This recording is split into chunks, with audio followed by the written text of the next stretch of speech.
وأصحابه أجمعين أما بعد فأعوذ بالله من الشيطان الرجيم بسم الله الرحمن الرحيم يا أيها الذين آمنوا كتب عليكم الصيام كما كتب على الذين من قبلكم لعلكم تتقون أياما معدودات إلى آخر الآية.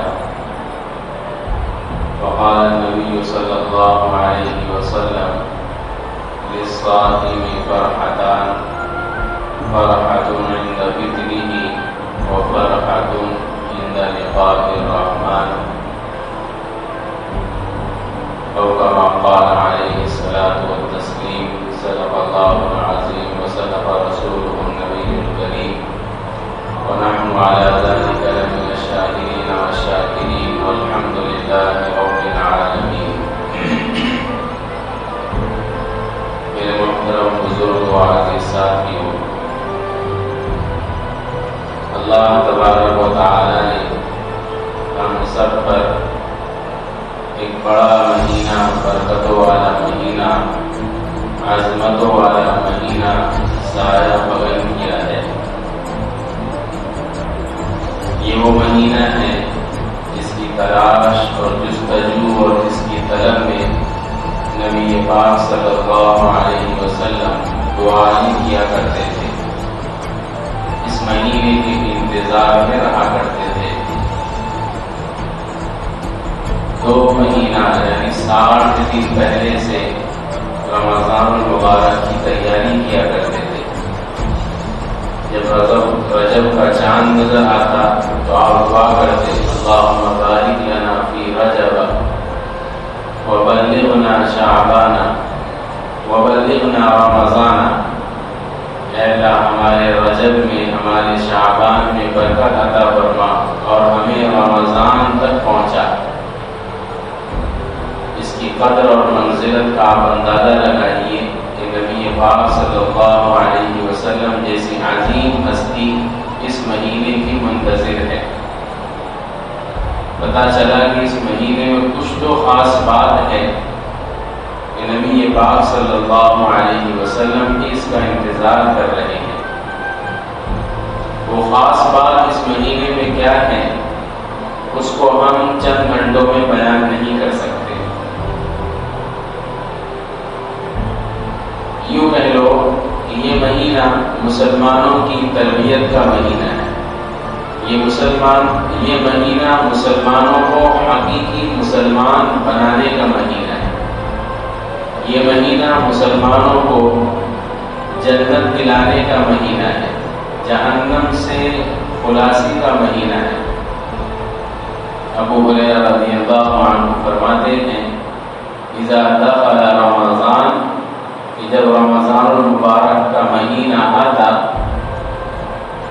فتحت ابواب السماء، تو آسمان کے دروازے کھول دیے جاتے ہیں.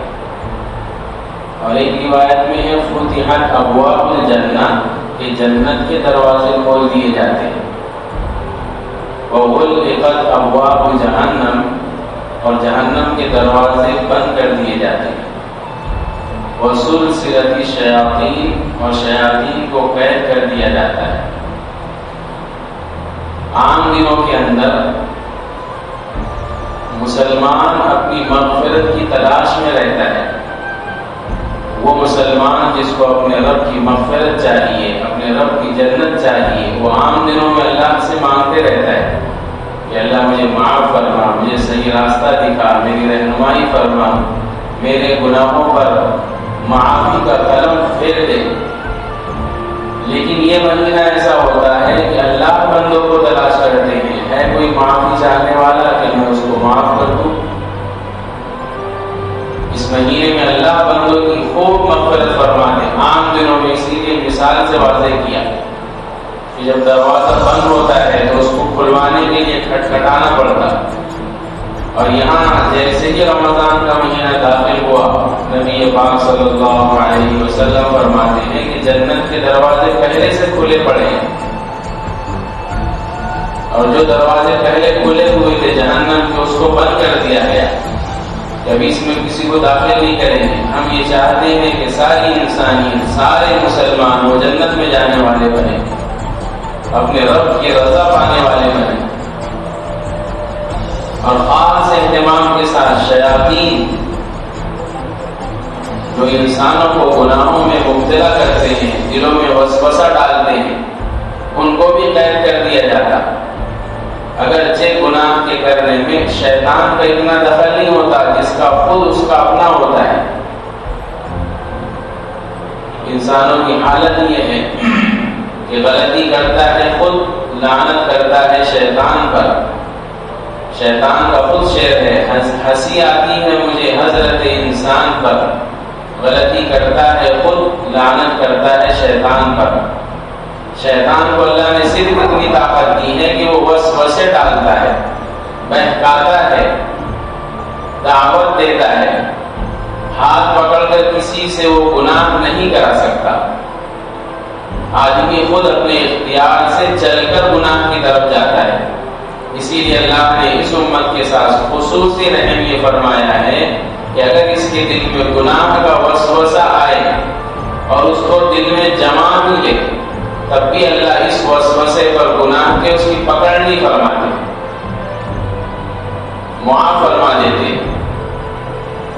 اس لیے کہ یہ شیطان کے وسوسہ ڈالنے کی وجہ سے اس کے ذہن میں، اس کے دل میں گناہ کا خیال بیٹھا تھا، لیکن گناہ کیا نہیں، اس لیے اللہ نے اس پر پکڑ بھی نہیں کی. گزشتہ امتوں میں اگر گناہ کی پلاننگ ہو گئی اور گناہ نہیں ہوا تو پکڑ ہوتی تھی، گناہ ہی شمار ہوتا تھا. تو بہرحال شیاطین کو اس مہینے میں قید کر دیا جاتا تاکہ وہ امت محمدیہ صلی اللہ علیہ وسلم کے لوگوں کو گناہ کے لیے بہکاوے نہ، آمادہ نہ کرے. ہم جو مسجدوں میں لوگوں کی کثرت سے آمد، تراویح میں لوگوں کا بھاری مجمع دیکھتے ہیں، اس کے پیچھے یہی چیز ہوتی ہے کہ وہ شیاطین جو عام دنوں کے اندر نماز سے اور تلاوت سے، ذکر و اذکار سے، اعمال سے مومنین کو روکتے تھے، ان کو قید کر دیا گیا. جب وہ قید ہو گئے تو اب گویا کہ یہ مومنین آزاد ہو گئے، اب نیکیوں کی طرف لپک رہے ہیں. اور مزید اس پر اللہ کا یہ احسان کہ اللہ نے ماحول بھی بنا دیا. رمضان کی آمد ایک چاند نظر آتا، ساری ترتیب بدل جاتی، سارا ماحول بدل جاتا، ماحول کے اندر کام کرنا آسان ہو جاتا، اور خلاف ماحول کے خلاف کام کرنا دشوار ہو جاتا. ایسا نہیں کہ جہاں ماحول نہیں وہ کام نہیں ہو سکتا، بس فرق اتنا ہے کہ ماحول میں کام کرنا آسان ہو جاتا. سب مسجد میں تلاوت کر رہے، اب اس کے لیے بھی تلاوت کرنا آسان. سب محلے میں روزے رکھ رہے، اس کے لیے بھی روزہ رکھنا آسان. سب تراویح پڑھ رہے، اس کے لیے بھی تراویح پڑھنا آسان. اسی کی الٹی مثال لے لو، گناہ بھی ماحول میں کرنا آسان ہو جاتا. سب گانے سن رہے، اس کے لیے بھی گانا سننا آسان ہو گیا. سب کے کان میں واقعاً ایئر فون لگا ہوا ہے، اس نے بھی لگا لیا، اس لیے کہ اس کی گناہ کی جو ایک خرابی اور گناہ کی جو ایک نحوست وہ دل میں جو ہوتی ہے وہ بازو والے سے بھی ختم، اس لیے اس نے بھی لگا لیا. سب فلم دیکھ رہے ہیں، اس کے لیے بھی دیکھنا آسان. سب گناہ کی پلاننگ کر رہے ہیں، اس کے لیے بھی گناہ کی پلاننگ کرنا آسان. تو ماحول کے ذریعے جیسے گناہ آسان ہو جاتا ہے، ایسے ہی ماحول کے ذریعے نیکی بھی آسان ہو جاتا ہے. یہ ماحول اللہ نے مجھے اور آپ کو رمضان المبارک کے ذریعے عنایت فرمایا کہ ہم نے تم کو نیکیوں کا ماحول دیا ہے. آؤ اپنا تنافس دکھلاؤ، ایک دوسرے سے بڑھ کر نیک اعمال کرو، دنیا و مافیہ سے ایک مہینے کے لیے بے خبر ہو جاؤ. ہم تمہیں بخش دیں گے، تمہاری مغفرت کر دیں گے، تمہارے درجات بلند کر دیں گے. احادیث مبارکہ کے اندر یہ فضائل موجود ہے. رمضان کے تعلق سے اس امت کو 5 چیزیں خاص طور سے دی گئی. اللہ کے نبی صلی اللہ علیہ وسلم ارشاد فرماتے رمضان کے تعلق سے، رمضان کو رمضان ایک بات یاد رکھنے کی ہے، کل کی تراویح میں پڑھا بھی گیا، شہر رمضان الذی انزل فیہ القرآن، لفظ رمضان ہے وہ ہمارے عوام کے اندر رمضان رمضان رمضان بولتے ہیں، یعنی رمضان، را پر بھی زبر اور میم پر بھی زبر، ایسے پڑھیں گے اس کو رمضان، اور ایک رہتا ہے را پر تو زبر پڑھ رہے میم پر جزم پڑھ رہے رمضان. یہ لفظ صحیح نہیں ہے، اس کے معنی بھی کچھ اور ہو جاتے ہیں. عربی کے اندر اس کا خیال رکھنا چاہیے. تو جب ہم بولیں تو رمضان بولیں. شروع میں جو مہینے کے نام پڑے ہیں، ان عدت الشہور عند اللہ، مہینوں کی تعداد اللہ کے نزدیک 12 ہے. چنانچہ دنیا کے اندر جتنی قومیں آباد ہیں، یہودی ہو، عیسائی ہو، مسلمان ہو، غیر قوم ہو، سب کے اپنے اپنے کیلنڈر اور مہینے ہیں. تو جس کے بھی کیلنڈر ہے کسی میں 13 مہینے نہیں ہیں. عیسوی کے اعتبار سے جو کیلنڈر چلتا ہے اس کے بھی 12 مہینے، مسلمانوں کا قبری کے لحاظ سے جو کیلنڈر چلتا ہے اس کے بھی 12 مہینے، غیروں کے جو کیلنڈر چلتے ہیں اس کے بھی 12 مہینے. تو ہر قوم کے جتنے کیلنڈر چلتے ہیں سب کے اللہ نے 12 ہی مہینے بنائے. 12 مہینے میں ایک سال ہو جاتا ہے. ان 12 مہینوں میں سے مسلمانوں کا جو مہینہ ہے ایک رمضان کا مہینہ ہے.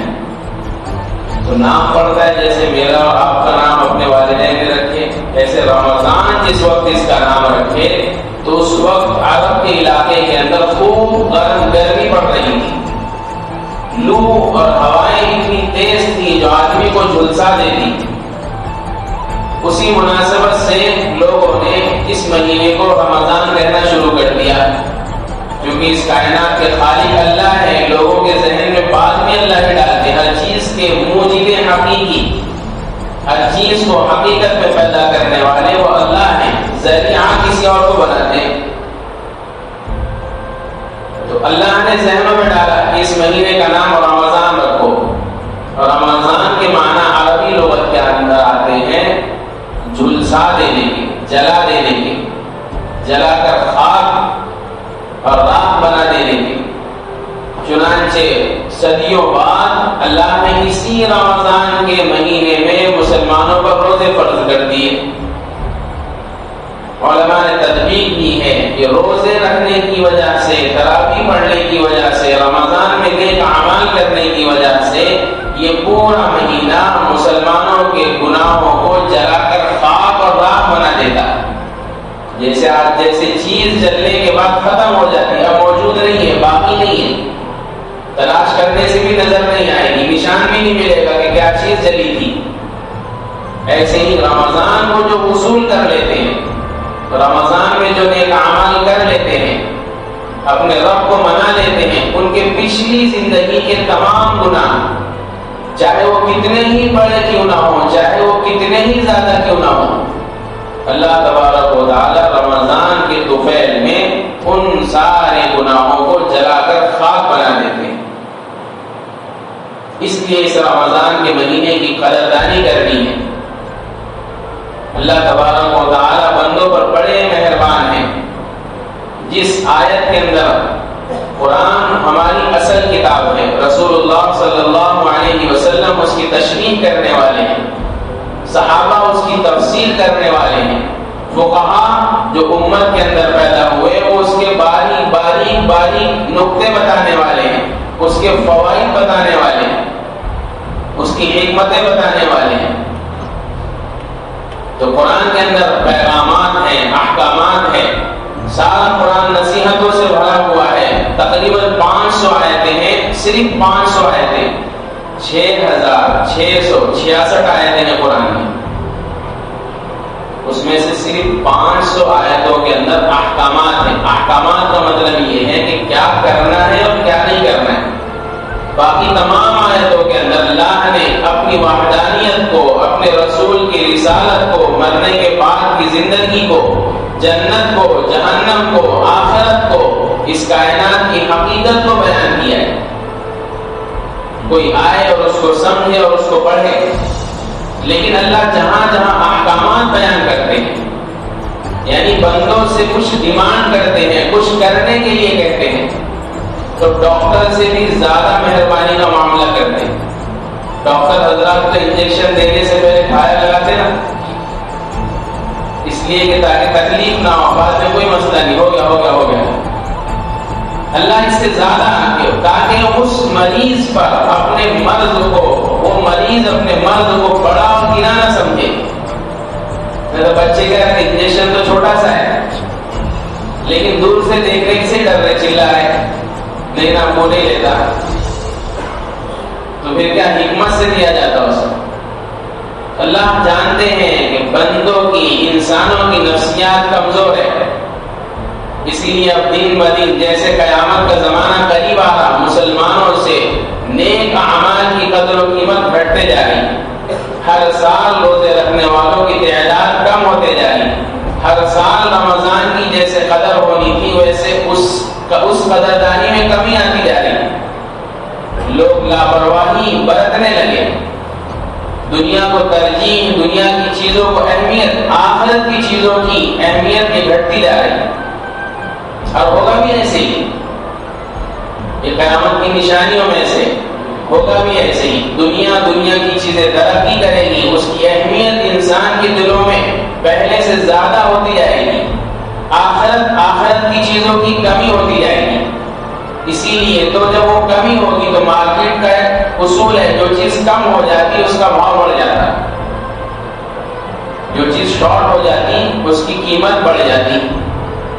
آخر زمانے کے اندر جو لوگ نیک اعمال کرنے والے ہوں گے، اگر صحابہ، اللہ کے نبی صلی اللہ علیہ وسلم صحابہ سے فرما رہے ہیں کہ تمہارے مقابلے میں ان کو 10 گنا ثواب زیادہ دیں گے، اس کا یہ مطلب نہیں ہے کہ ہم اعمال کر کے صحابہ سے بڑھ جائیں گے، اس کا مطلب یہ ہے کہ وہ آخر زمانے میں دنیا کی چیزیں اور اس کی ترقیات سے ساری دنیا مرعوب ہو رہی، چند مسلمانوں کی مختصر سی جماعت ابھی بھی آخرت کو تھامے ہوئے، وہی نماز، وہی روزہ، وہی تلاوت، وہی زکوٰۃ، وہی پرانی باتیں، ایسا بولیں گے، لیکن پھر بھی تھامے ہوئے ہیں، پکڑے ہوئے ہیں، اللہ ان کو بے شمار ثواب سے نوازے گا۔ تو بہرحال اللہ حکمت کے ساتھ احکامات دیتے ہیں، مستقل احکامات ہے، شراب نہیں پینا، زنا نہیں کرنا، ناحق قتل نہیں کرنا، سود نہیں کھانا، وغیرہ وغیرہ۔ ایک پیغام اس میں سے روزے کا بھی ہے، یا ایھا الذین آمنوا کتب علیکم الصیام کما کتب علی الذین من قبلکم لعلکم تتقون ایاما معدودات۔ عربی سے واقفیت ہوگی تو یہ مضمون بڑی محبتوں سے بھرا ہوا ہے، اور ڈاکٹر صاحب کی محبت سے بھی زیادہ، اللہ غصے میں ہوتے ہیں تو یا ایھا الناس فرماتے ہیں، محبت کرتے ہیں تو یا ایھا الذین آمنوا۔ اب بتاؤ میں اور آپ پورے مجمع میں سے کون ایسا ہے جو یہ کہتے کہ میں مومن نہیں ہوں؟ ہے کہ کوئی؟ سب کہیں گے میں بھی مومن ہوں۔ تو اللہ یا ایھا الذین آمنوا ہر ایک ایمان والے کے پاس جا کر کہہ رہا ہے، میں نے کہا کہ میں ایمان لایا ہوں، میں اللہ پر، اس کے رسول پر ایمان لاتا ہوں، قرآن کی آیت میرے پاس آ کر کہتی ہے کہ تیرا رب تجھ سے کہتا ہے او ایمان والے، تو میرے سے، آپ سے، ایک مسلمان مرد اور عورت سے، کیونکہ اللہ دنیا کے اندر نظر نہیں آتے تو اپنے کلام کے ذریعے باتیں کرتے ہیں، قرآن کے ذریعے باتیں کرتے ہیں، میرے اور آپ کے پاس، سب کے پاس جا کر اللہ کہہ رہے دیکھو تم سب نے بولا نا کہ ہم ایمان لائے ہیں، اے یا ایھا الذین آمنوا، اللہ آگے، پھر ہم نے بولا ہاں واقعی ہم ایمان لائے، اللہ آگے بڑھتے ہیں، کتب علیکم الصیام، تم پر روزے فرض کر دیے گئے، پھر بچہ رونے لگا، انجیکشن دے رہے تو روزے تو بہت بھاری جاتے، اپنے سے تھوڑی ہوتے، تو اللہ نے بولا نہیں، تم کو پہلی بار انجیکشن نہیں دے رہے، کتب علیکم الصیام کما کتب علی الذین من قبلکم، تمہارے سے پہلے بھی آئے تھے لوگ، ان پر بھی روزے فرض تھے، یہ ہلکا ہو جاتا، تم کو نہیں مار رہے، لائن میں جتنے لگے وہ سب کو مار رہے، معلوم ہے کہ ماسٹر صاحب سب کو 2 چھڑی مار رہے، میرے کو بھی پڑے گی 2، آسان ہو گیا۔ تو اللہ محبت کے ساتھ سمجھا رہے کہ بھاری نہیں سمجھنا روزوں کو، تم سے پہلے جو لوگ تھے ان پر بھی روزے فرض تھے، روایات میں ان پر روزے فرض تو تھے لیکن ہمارے سے زیادہ بھاری تھے۔ نوح علیہ السلام سے روزوں کا سلسلہ شروع ہوا، عاشورے کے روزے پر تمام امت کا اتفاق ہے، عاشورہ یعنی 10 محرم کا روزہ سارے انبیاء پر، سارے مسلمانوں پر، پچھلی امتوں پر بھی فرض تھا۔ پھر اس کے بعد آگے کے روزوں میں اختلاف ہے، کسی امت پر عاشورے کا روزہ بھی فرض، اور مہینے کے جو ایام 20 کہلاتے 13 14 15 اس کے بھی روزے فرض۔ کسی امت پر 20 روزے فرض، کسی امت پر 10 روزے فرض۔ اور روزے کیسے رہتے تھے معلوم؟ وہ روزے رہتے تھے اعتکاف کے ساتھ۔ کیسے؟ اعتکاف کا مطلب کیا؟ ہمارے یہاں بیٹھے ہی کوئی، اگر ابھی رمضان کے روزے اللہ یوں کہہ دیتا کہ 30 روزے فرض کر رہے اعتکاف کے ساتھ، 30 مہینے کو ہو کہ تم کو مسجد میں معتکف ہو جانا ہے، رکھتا تھا کوئی روزہ؟ یہ بغیر اس کے تو آزادی مانگتے نا، اللہ نے آزادی دے رکھی، بس تم کچھ کرو باقی آزاد ہو، جو کرنا ہے تم کو کرو، روزہ رکھ لو۔ تو اللہ نے اعتکاف کی شرط بھی ہٹا دی امت محمدیہ پر۔ سن 2 ہجری مدینہ میں آئے نبی پاک صلی اللہ علیہ وسلم، مدینہ میں احکامات ملے، اس میں سے ایک حکم ملا روزے کا کہ روزے رکھو۔ تو یہاں پر بھی پتا چلا کہ دوسروں پر روزے فرض تھے، تم پر بھی روزے فرض ہو گئے، لہذا کوئی گھبرانے کی بات نہیں، نئی بات نہیں ہے کہ ہم سوچے کہ ہم پر 30 روزے فرض کر دیے، نہیں۔ پھر وہ بھی یاد رکھو کہ روزہ ایسا نہیں تھا جیسے ہے، حضور کی امت بھی روزہ فرض ہوا تھا جب تو ایسے نہیں تھا جیسے میں اور آپ تھے۔ جیسے شراب میں تدریج ہے، پہلے کہا خرابی ہے، شراب خراب چیز ہے، پھر اس کے بعد کہا کہ نماز کے ٹائم نہیں پیا کرو، پھر اس کے بعد تیسری مرتبہ کہہ دیا کہ اب کسی بھی حال میں شراب مت پیا کرو، حرام ہے۔ تربیت کو اللہ سے سیکھو، تربیت ایک رہتا پرورش اور ایک رہتا تربیت۔ اس زمانے میں پرورش کرنے والے سب ہیں، پالنے والے سب ہیں، ہمارے یہاں بھی 3 5 5 بچے پل رہے ہیں، پل رہے کہ نہیں پل رہے؟ کسی نے پال کے خود داڑھی سفید کر لیا، بوڑھا ہو گیا۔ پالنا بہت آسان ہے، مشکل جو کام ہے وہ تربیت۔ ہمارے اس معاشرے میں پوری مسلم قوم کو پوری دنیا کے اندر دیکھ لو تو ایک بات جو واضح طور پر نظر آتی ہے جو مسلمانوں میں نہیں ہے، وہ یہ ہے کہ مسلمانوں کی تربیت نہیں ہوئی۔ خاص طور سے اس کا جائزہ کیسے لیں گے کہ مولوی صاحب جھوٹ بول رہے کہ سچ بول رہے؟ میرا گھر دیکھ لو، میرا گھر ہے، میرا بچہ، جھوٹ کے بارے میں تربیت نہیں، حرام کھانے کے بارے میں تربیت نہیں، کبھی اس سے بات نہیں ہوئی کہ حرام کیا چیز ہے، حلال کیا چیز ہے۔ کھانا تو کھلا رہے ہیں، جو کھانا کھلا رہے ہیں پرورش ہے، پالنا، اس کھانے کے اندر بچے کو یہ سمجھا دینا کہ بیٹا بیٹی کبھی حرام نہیں کھانا، دوسرے کا چھین کر نہیں کھانا، دوسرے کا حق نہیں مارنا، یہ ہے تربیت۔ راستے سے چلنا سب سکھاتے ہوں گے، پکڑ کر چلو میرے ساتھ، گود میں لے کر بچے کو گھومتے ہیں، دیکھو یہ دنیا، لیکن اس وقت اس بچے کو یہ بھی سمجھاتے کہ اس راستے پر تمہیں چلنا ہے، لیکن لڑکا ہے تو لڑکی پر نگاہ نہ پڑے، لڑکی ہے تو لڑکے پر نگاہ نہ پڑے، اس کا نام ہے تربیت۔ تو پالتے تو سب ہیں، تربیت نہیں کرتا کوئی۔ سارے مسلمانوں کی اولاد کی جو کمزوریاں ہیں اور اس کی وجہ سے امت کو جو نقصان کی بھرپائی کرنا پڑ رہا، امت کو جو ذلت اٹھانا پڑ رہا ہے، اس کی واحد وجہ یہ ہے مسلم قوم میں تربیت کا فقدان ہے، اسلامی تربیت۔ تو ایک بات ہم یہ سمجھیں کہ اللہ تربیت کرنے والے، رسول اللہ تربیت کرنے والے، صحابہ کی تمام جماعت تربیت کرنے والے تھے، پالنے والے نہیں تھے۔ اس زمانے میں بڑا کھٹلا چلا رہے تو فخر کرتے ہم 10 جنوں کو چلا رہے، 20 جنے کو چلا رہے، پالنا نہیں ہے اصل، پالتے تو جانور بھی ہیں۔ دیکھا ہے جانور کو، ایک کتا ہے، کتی ہے، اس کے پیچھے 4 8 بچے چل رہے، بکری ہے اس کے پیچھے 4 بچے چل رہے، مرغی ہے اس کے پاس 15 چوزے چل رہے، چڑیاں ہیں، ایک مٹکے کے اندر 3 3 4 4 5 5 بچے پل رہے۔ پالتے تو جانور بھی ہیں، اگر ہم بھی پال رہے تو ہمارے اور جانوروں میں کیا فرق ہے؟ یہ اللہ نے ذہن میں بات ڈال دی، اس کو یاد رکھنا ہے۔ پالنا نہیں ہے صرف بچوں کو، ورنہ پالنے کے بعد وہی کتا جب پالو گے بڑا ہو جائے گا تو کاٹ بھی سکتا، اب کاٹ رہا اس زمانے کے اندر، اس لیے کہ میں نے اور آپ نے بچوں کو پالا ہے، تربیت نہیں کی۔ تربیت کرنا ہے، جب سے پیدا ہوا ہے اس کے سامنے ذکر و اذکار، اس کے سامنے تسبیحات، اس کے سامنے تلاوت، جب بولنا سیکھے اسلامی باتیں سکھاؤ، جب سمجھنا سیکھے اسلامی باتیں بتلاؤ۔ کھانے کے وقت جیسے ہم نے عرض کیا بتلاؤ کہ حلال کھانا اپنے سامنے سے کھانا، حرام کے نقصانات بتاؤ، حرام کا ایک لقمہ ایک حرام کے ایک لقمے سے تمہارا بدن جو پرورش پائے گا اللہ اس کو جہنم میں جلائے گا۔ جو ہم بچوں کے واقعات پڑھتے ہیں جو حضرت شیخ نے لکھے ہیں دیگر کتابوں میں ہے، وہ پرورش کی وجہ سے چھوٹا سا بچہ آگ کے پاس کھڑا ہوا ہے، دیکھ رہا رو رہا، بہلول پوچھتے ہیں کہ بیٹا کیوں رو رہے ہیں؟ فرمایا میں دیکھ رہا کہ اس چولہے کے اندر لکڑیاں آگ جو جلائی جا رہی ہے وہ چھوٹی لکڑیوں کے ذریعے جلائی جا رہی ہے، جلنے کے بعد بڑی لکڑیاں ڈالی جا رہی ہیں۔ قرآن میں اللہ کہتا ہے وقودها الناس والحجارہ، جہنم کی آگ کا ایندھن جو ہوگا وہ پتھر اور انسان ہوں گے۔ انسانوں میں بچہ ہوں، کہیں ایسا نہ ہو کہ اللہ جہنم کی آگ کو جلانے کے لیے پہلے مجھے جلائے بعد میں بڑے لوگوں کو۔ شاہ محلول رو رہے ہیں، اتنا سا بچہ اس میں اتنا خوف خدا، میرے اور آپ کے بچے جہنم کی آگ کو جانتے ہی کہ جہنم کی آگ کیا ہے، اس میں جلنا کیا ہے، اس کی سزا کیا ہے، اس سے بچنے کی تدبیر کیا ہے۔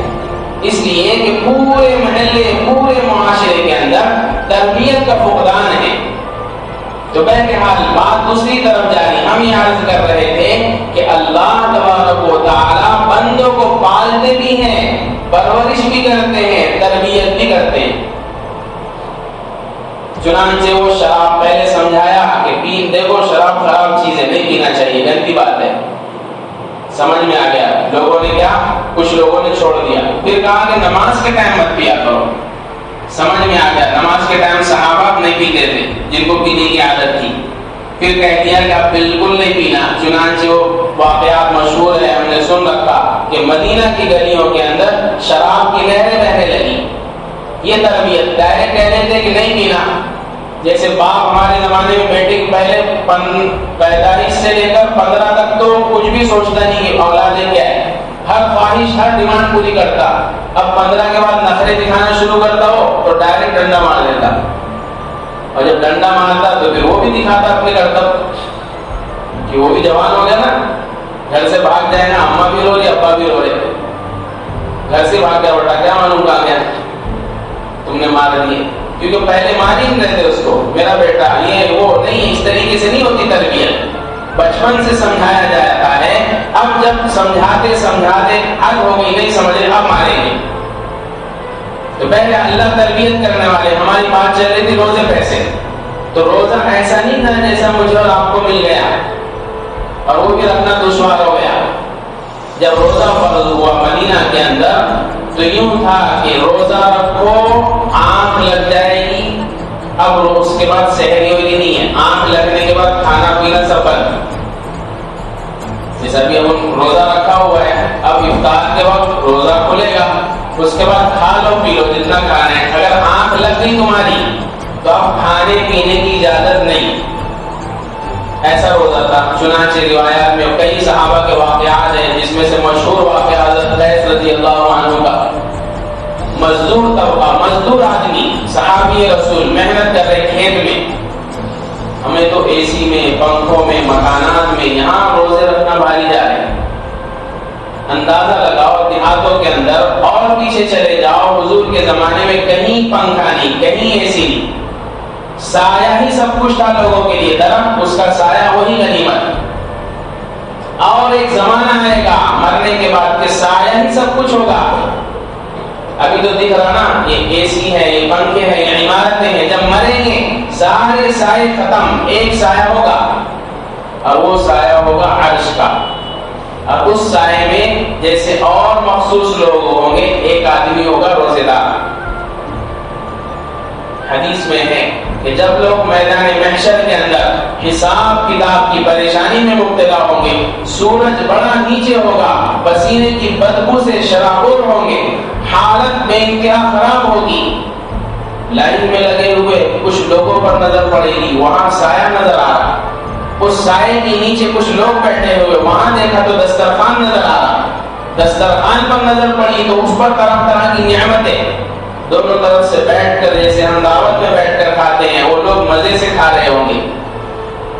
جو پریشانی میں مبتلا ہوں گے وہ پوچھیں گے ارے فرشتوں ذرا یہ تو بتلاؤ وہ لوگ جو دسترخوان پہ بیٹھ کر سائے کے اندر کھا رہے ہیں کون؟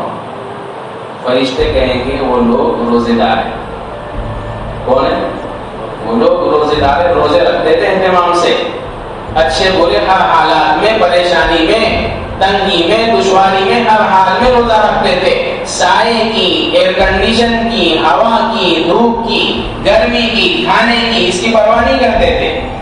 تو اللہ نے آج ان کو سایہ دیا. تو پرانے زمانے میں بھی لوگوں کے پاس سایہ ہی سب کچھ تھا راحت کے لیے. وہ صحابی رسول محنت کر رہے، مزدوری کر رہے، کھیتی میں کام کر رہے، رات کو آئے، افطار کا ٹائم ہو گیا، بیوی سے کہا کھانا لاؤ. وہ صحابہ اللہ اکبر، بیوی نے کہا حضرت گھر میں کچھ نہیں ہے. کس کے گھر میں کچھ نہیں ہے؟ اللہ کے رسول کے صحابہ کے گھر میں کچھ نہیں. فرمایا گھر میں کچھ نہیں ہے، آپ تھوڑا سا انتظار کرو، میں ابھی پڑوس کے یہاں سے مانگ کر لاتی ہوں. ہمارے تو روز نالیوں میں بہ رہا. اب تو رمضان آئے نا تو وہ حدیث جو مشہور اللہ رزق بڑھا دیتے، اس کا مطلب یہ نہیں کہا کہ رزق کی ناقدری شروع کر دو. گھروں کے سامنے، گھروں کے پیچھے، نالیوں میں، ہر جگہ غذائیں پڑی ہوئی ہے. اتنی خطرناک ناقدری. وہاں صحابہ کو دیکھو، ایسے نہیں بنایا تھا اللہ نے ان کو وہ جماعت. گھر میں کھانے کو کچھ نہیں. بیوی نے کہا میں پڑوس سے مانگ کر لاتی ہوں. وہ صحابی رسول حضرت قیس ٹیک لگا کر سو گئے. ٹیک لگائے، بیوی آئی اور کھانا پیش کیا، لو جی کھانا کھا لو. تو دیکھا حضرت کی تو آنکھ لگ گئی. اٹھایا کہ کھانا کھا لو. کہنے لگے اب کہاں کھانے کا موقع، آنکھ لگ گئی. حضور نے فرمایا ہے اللہ کا حکم ہے کہ آنکھ لگ گئی، کھانے کا موقع ختم. اب روزہ. چنانچہ وہ ایسے ہی حالت میں رات گزاری. ایک دن گزر گیا، ایک رات گزر گئی، 24 گھنٹے گزر گئے، پیٹ میں کچھ نہیں. اگلے دن پھر صبح ہوئی، وہ حالات گھر کے اتنے کمزور کہ کچھ نہیں. ایسا نہیں، ہمارے یہاں تو 72 گھنٹے کا تو روزہ بولے تو وہ رکھ سکتے، کیا کرنے کا، پڑے رہنے کا گھر میں. وہاں نہیں، گھر کے لوگ پلیں گے اس وقت جب کچھ کما کر گھر میں آئے گا. صحابی رسول اگلے دن اور نکل گئے کام کاج پر. صبح سے شام تک کام کی حالت بالکل خراب ہو گئی. شام ہوئی، پھر وہی منظر. بیوی نے کہا ابھی کھانا پیش کرتی ہوں. کھانا پیش کرنا تھا، آنکھ لگ گئی. ایسا تھا روزہ. ایسے رکھتے تھے لوگ روزہ. 2-2 3-3 دن گزر جاتے. کچھ لوگ بیوی سے تقاضا ہے قربت کا، گھر آئے بیوی کی آنکھ لگ گئی، بیوی کہنے لگی میرا تو روزہ. پھر بھی روزہ رکھ رہی مسلمانوں کی پوری جماعت. اللہ کو رحم آ گیا. دوسرا حکم نازل فرما دیا اللہ کے رسول صلی اللہ علیہ وسلم پر کہ نہیں، اب یہ ترتیب اس لیے کہ صحابہ حضور کی مجلس میں آتے، روزہ رکھنے کی وجہ سے کوئی 2 دن سے کھایا نہیں، کوئی 3 دن سے کھایا نہیں، دھڑا دھڑ بے ہوش ہو کر مسجد میں گرتے. تب جا کر مجھے اور آپ کو یہ پکا پکایا پھل مل گیا. قربانیاں انہوں نے دی، فائدہ ہم اٹھا رہے. کچھ لوگ قرآن میں آیت نازل ہو گئی، نہیں اب روزے کا وقت ہوگا صبح صادق سے لے کر غروب تک. اس کے بعد پوری رات جو تمہارا مرضی ہے کرو، کھاؤ پیو، جو بھی کھانا ہے کھاؤ. تو ایک تو یہ آسانی روزے کے اندر. تو 2 باتیں معلوم ہے. اللہ محبت سے فرما رہے میرے اور آپ کے پاس آ کے، او مجھ پر ایمان لانے والوں، تم پر ایسے روزے فرض کیے جیسے پہلے بھی فرض کیے تھے. کیوں کیے؟ لعلکم تتقون. ہمارا مقصد یہ ہے کہ ہماری جنت متقیوں کے لیے. ہمارا قرآن اس میں ہدایت متقیوں کے لیے. ہدی للمتقین، وعدت متقین کے لیے ایسی نعمتیں تیار کی گئی ہیں کہ اللہ اکبر، اس پر کسی کی نگاہ نہیں پڑی، دل میں خیال نہیں گزرا. فیہا انہار، اس میں نہریں ہیں، دودھ کی، شراب کی، نعمتوں کی. متقیوں کے لیے. متقی کیسے بنیں گے؟ متقی بنانے کے لیے تو تمہیں رمضان دے رہے. یعنی اس کو اردو میں سمجھو کہ ایک آدمی اپنا دوست بننا نہیں چاہ رہا، پھر بھی اپن اس کو اپنا دوست بنانے کے لیے اس کے پاس جا رہے کہ تو میرا دوست بن جا کیسا بھی.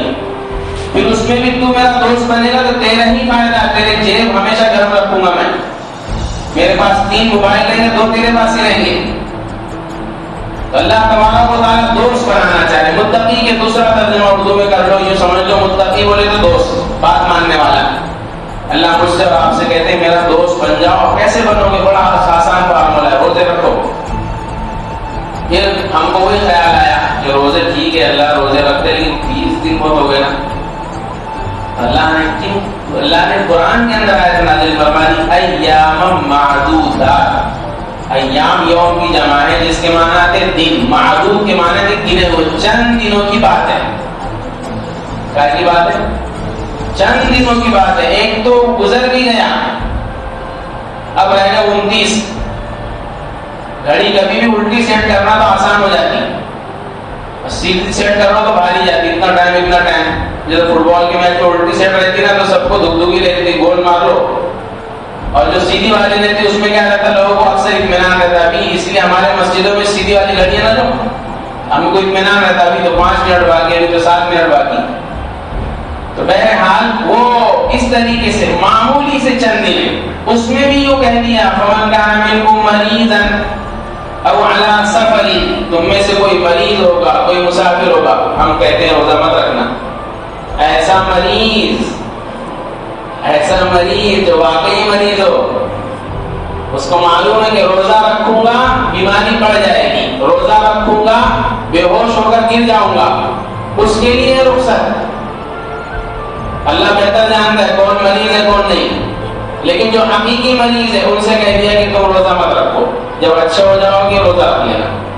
مسافر سفر میں جا رہے، سفر شرعی ہے، 82 کلومیٹر دور جانا ہے، اب اس کے لیے رخصت مل گئی کہ روزہ نہ رکھو، کوئی بات نہیں، رکھنا افضل ہے، نہیں رکھنے کی اجازت۔ یہ اللہ تبارک و تعالیٰ کا انعام۔ تو یہ روزہ رمضان کا اللہ نے ہمیں دیا ہے جو بے شمار برکتوں سے، بے شمار فضائل سے بھرا ہوا ہے۔ شروع میں ہم ایک حدیث عرض کرنے چلے تھے، وہ حدیث یہ تھی کہ نبی پاک صلی اللہ علیہ وسلم نے فرمایا تھا کہ رمضان کے تعلق سے میری امت کے ساتھ 5 باتیں اللہ نے خاص طور سے عطا فرمائی۔ 5 باتیں روزہ رکھتے نا میں اور آپ، تو میرے اور آپ کے ساتھ اللہ کی خاص چیزیں 5۔ نمبر 1، پہلی بات اللہ میرے اور آپ کے ساتھ یہ فرماتے ہیں کہ جو بھی روزہ رکھتا ہے، روزہ رکھنے کی وجہ سے اس کے معدے کے اندر ایک بو پیدا ہو جاتا ہے۔ اللہ فرماتے وہ معدے کی جو معدہ بولے تو پیٹ اندر، تو وہ جو پیٹ کے اندر بو پیدا ہو رہی، جو بعض مرتبہ منہ سے اس کا اظہار بھی ہوتا، منہ سے وہ بدبو بھی آتی ہلکی سی، فرمایا وہ بدبو میرے نزدیک مشک سے زیادہ پسندیدہ ہے۔ موسیٰ علیہ السلام سے کہا جب فرعون سے نجات مل گئی کہ قوم کو آزاد نہیں چھوڑنا، قوم کو آزاد نہیں چھوڑنا، ان کو پیغام اور احکام دینا۔ موسیٰ علیہ السلام نے کہا ٹھیک ہے کیا کروں؟ فرمایا کوئی طور پر تشریف لے آنا، ہم تم کو تورات دیں گے۔ کتنے دن؟ 30 دن روزے رکھ کر آنا۔ کتنے دن؟ 30 دن۔ موسیٰ علیہ السلام جیسا جلیل القدر آدمی ان سے بھی کہتے 30 دن روزے رکھنا، پھر ہم سے آ کر ملنا۔ بڑے آدمی کے پاس جانے کے لیے زیادہ تیاری کرنا پڑتا، آسانی سے ملاقات نہیں ہوتی۔ تو مجھے اور آپ کو تو اللہ سے ملنا ہے، وہ روزے رکھنے والوں کو اللہ سے ملاقات ہوگی۔ موسیٰ علیہ السلام نے 30 دن روزے رکھے، پھر اس کے بعد دن نہا ہو کے فریش ہوئے کہ اب تو جا رہا ہوں اللہ سے کام کلام ہونے، پیغام لانے، تورات لانے۔ تو دیکھا کہ منہ کے اندر بدبو ہو رہی ہے، ایسی بدبو نہیں ہماری کھانے کی چیزیں پھنسی ہوئی، یہ نہیں۔ فرمایا لاؤ مسواک کر لیتا، مسواک کر لیے، وہ جو بو تھی منہ کی پیدا ہوئی وہ ختم ہو گئی۔ روایات میں جب پہنچے موسیٰ علیہ السلام اللہ سے ہم کلام ہونے کے لیے، اللہ نے کہا نہیں، جو چیز ہم کو پسند تھی اس کو تم نے ختم کر دیا، وہ تو تم لائے نہیں، جاؤ 10 دن اور روزے رکھو۔ 30 کے ساتھ 10 اور ملا دیے، 40 دن کے روزے رکھا، اور یوں فرمایا اب مسواک کر کے نہیں آنا، اب بغیر مسواک کے آنا، وہ منہ کے ساتھ آنا، وہ ہم کو مشک سے زیادہ پسندیدہ۔ میں اور آپ روزہ رکھتے ہیں، وہ بو پیدا ہوتی ہے غیر محسوس طریقے سے، وہ بو اللہ کو مشک سے زیادہ پسندیدہ۔ کیا مطلب پسندیدہ؟ پسندیدہ کا مطلب یہ ہے، ایک تو مفہوم یہ ہے کہ کل قیامت کے دن جس کی جتنی بو ہوگی اس کو اللہ اتنا ہی خوشبو دیں گے۔ ہم تو لگا کے آ رہے ہیں نا، تو خود بھی نہیں محسوس ہو رہی، ایک آدھے کی محسوس ہوتی تو پوچھتے لوگ کون سا لگایا، وہ جس کی بو زیادہ ہوگی وہ مہنگے کا خود میدان محشر میں. ایک تفسیر یہ ہے کہ اللہ کو اس کی بو مشک سے زیادہ پسندیدہ جب میدان محشر میں سارے لوگ کھڑے ہوں گے، روزے دار بھی کھڑے ہوں گے، اللہ مجھے اور آپ کو بھی اس میں سے بنا دے، روزے دار بھی کھڑے ہوں گے، تو وہ میدان محشر میں خوشبو چلے گی. دیکھیں نا بھائی، اسپرے مار کے آتا، پرفیوم مار کے آتا، تو لوگ دیکھتے کون سا لگائے، زیادہ اچھا لگا لو تو لوگ گاڑی میں چلتے چلتے پوچھ لیتے کون سا لگائے مولوی صاحب، پوچھ لیتے، وہ خوشبو چل رہی ہے اس کی وجہ سے. تو میدان محشر میں بھیانک حالات کے اندر ہوں گے لوگ، وہاں خوشبو چل رہی ہوگی. دوسرے لوگ جو روزہ نہیں رکھتے تھے ان کو خوشبو آئے گی، وہ پوچھیں گے خوشبو کا ہے کہاں سے آ رہی؟ جب پلٹ کے دیکھیں گے تو یہ تو حضرت کی خوشبو آ رہی ہے. کون سے حضرت؟ روزہ رکھنے والے. اور یہ خوشبو ملی کیسے تمہیں؟ وہ کہیں گے یہ خوشبو ملی ہے وہ روزے کی بدولت. ایک تو بات یہ ہے جو اس خاص طور سے امت محمدیہ کا انعام اور اکرام ہوا کہ اس کے روزے داروں کی منہ کی بو جو ہے وہ مشک سے زیادہ پسندیدہ. دوسری بات جو خاص طور سے اس امت کے ساتھ ہوئی ہے کہ جب اس امت کا امتی محمد صلی اللہ علیہ وسلم کا امتی روزہ رکھتا ہے تو آسمان پر زمین پر فرشتے اس کے لیے دعائیں کرتے ہیں، اللہ تیرا بندہ ہے، تیری بات مانا ہے، اس کی مغفرت فرما، اس پر رحم فرما.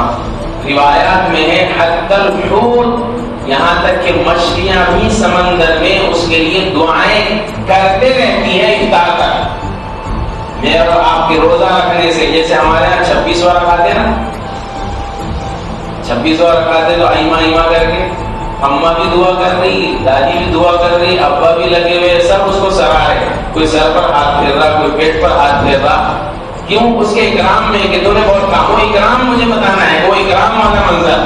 میں اور آپ روزہ رکھتے ہیں، اللہ کے فرشتے ایسے ہی اکرام کرتے ہیں، یہ روزے دار ہے، اللہ اس پر رحم فرما، اس کی مغفرت فرما، اس کو اچھا رکھ. یہ ہے وہ منظر. روزے دار کی روزانہ فرشتے اس طریقے سے اللہ کے فرشتے اللہ کی مخلوقات دعائیں کرتی. تیسری چیز جو ہم نے شروع میں عرض کی تھی، شیاطین جو بہکانے والے ہوتے ہیں، سرکش شیاطین، اللہ اس کو قید کر دیتے. چوتھا خصوصی انعام اور خصوصی کرم اللہ کا اس مہینے میں یہ ہوتا ہے کہ وہ جنت جو روزے دار کو ملے گی اس کو روزانہ اللہ آراستہ کرتے ہیں، سجاتے ہیں، سنوارتے ہیں. شادی ایک دن رہتی، لیکن جتنی بڑی شادی، جتنا بڑا پنڈال اتنے دن پہلے سے تیاری کرتے، جتنا بڑا اسٹیج اور اس پہ جتنا بڑا دولہے کی کرسی اور اس کے اطراف کی چیزیں اتنا ٹائم لگتا.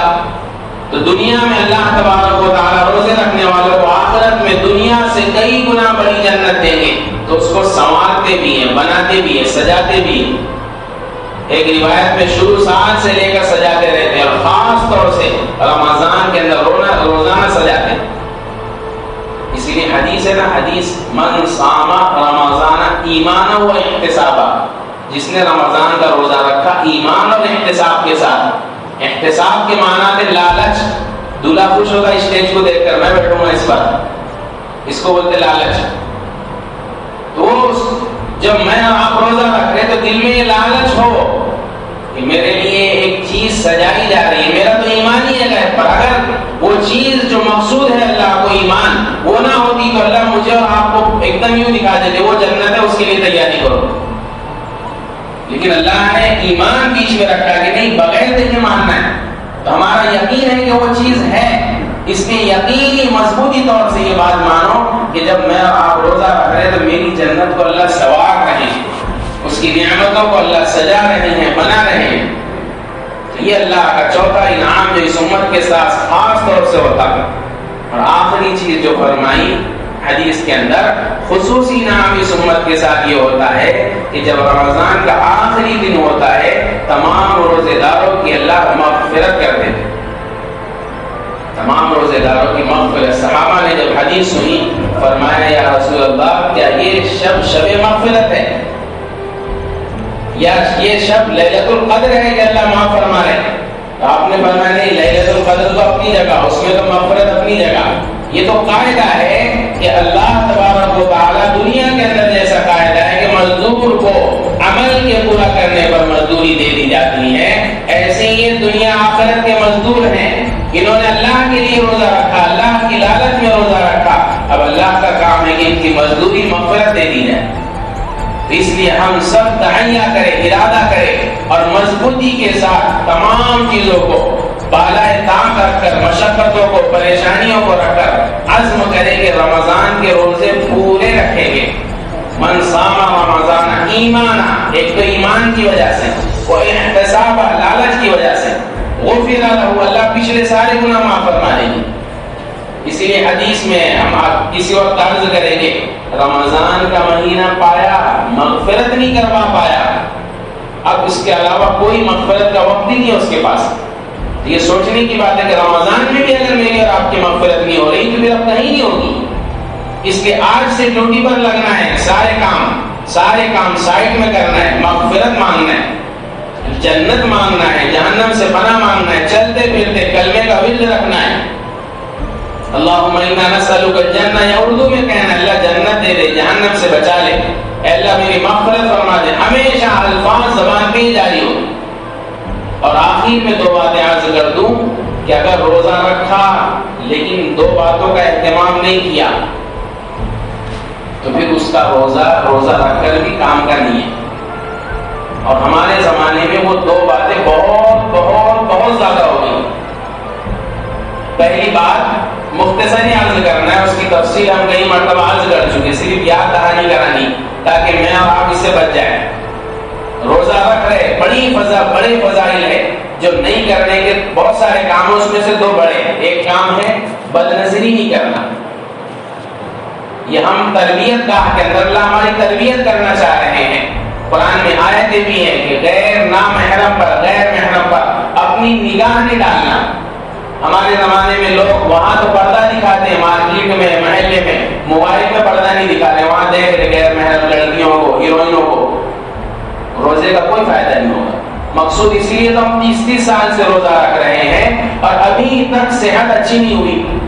جیسے ڈاکٹر صاحب مسلسل سلائن لگا رہے ہیں، انجیکشن لگا رہے ہیں، پھر دیکھ رہے کہ یار یہ مریض اچھا کیوں نہیں ہو رہا۔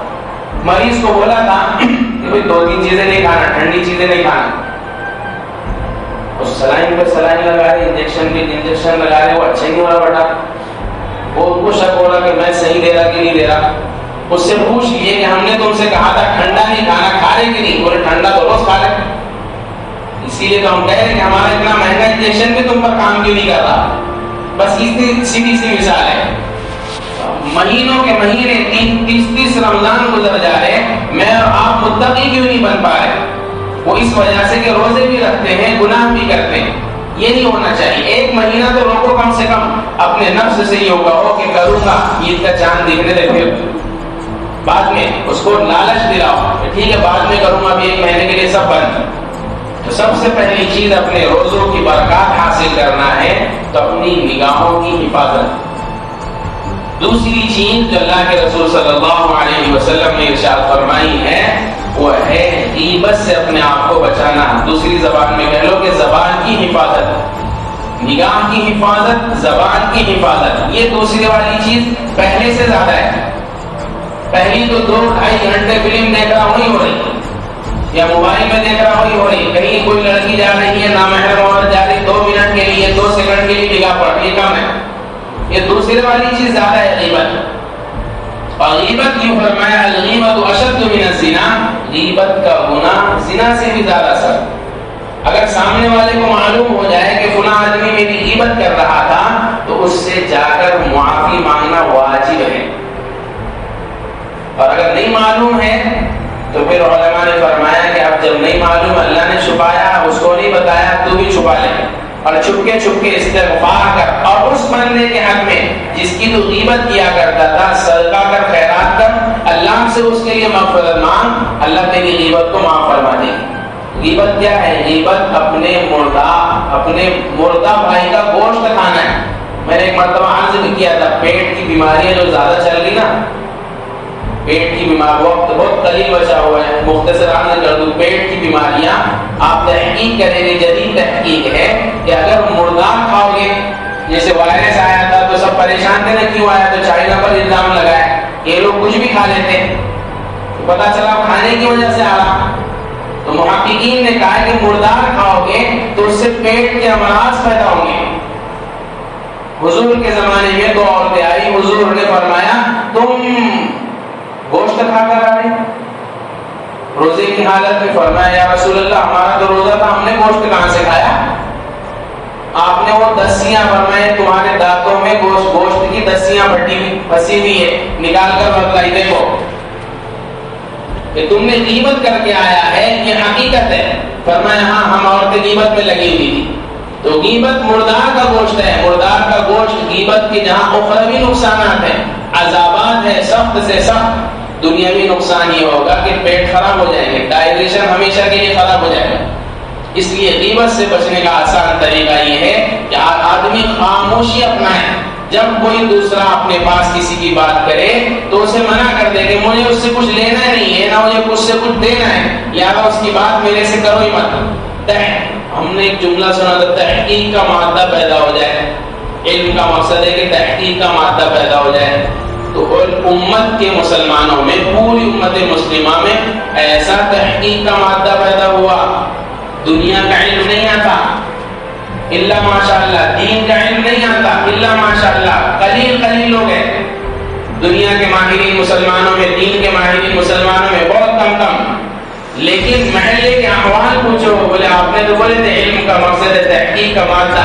جو آدمی جانا اس کے بارے میں تحقیق کر رہے, یہ جا رہے نا ان کے ابا کون ہے, ان کے دادا کون ہے, ارے وہ ایسے تھے وہ ایسے تھے, یہ ساری تحقیق. یہ نہیں ہونا. اسی کا نام ہے غیبت. کسی کی پیٹھ پیچھے اس کے بارے میں اس انداز میں گفتگو کرنا کہ اگر وہ سامنے موجود ہوتا تو اس کو برا لگتا. تو یہ 2 چیزیں اگر کریں گے اور روزہ رکھیں گے تو روزے کا وہ فائدہ جو ہم نے عرض کیا, روزے کی وہ بشارتیں, روزے کا وہ ثواب جو عرض کیا وہ نہیں ملے گا. اس لیے ہم ان 2 گناہوں سے خاص طور سے اور حلال کماتے ہوئے حلال کھاتے ہوئے اس پورے مبارک مہینے کے اندر کوشش اس بات کی کریں, اپنے نفس کو سمجھائیں کہ صرف چند دنوں کی بات ہے, اس کے بعد انشاءاللہ آرام ہی آرام ہے, تاکہ اللہ میری اور آپ کی اور تمام امت مسلمہ کی اس رمضان المبارک کے اندر تربیت فرما دے. اللہ سے دعا ہے کہ اللہ نے جس مقصد کے لیے مجھ پر اور آپ پر روزہ فرض کیا ہے, اللہ مجھے اور آپ کو اس میں پوری کامیابی عطا فرمائے. اللہ کہیں سنی باتوں پر عمل کی توفیق عطا فرمائے, غلطی کوتاہی کو اپنے فضل سے معاف فرمائے. وما علینا الا البلاغ. سنت پڑھ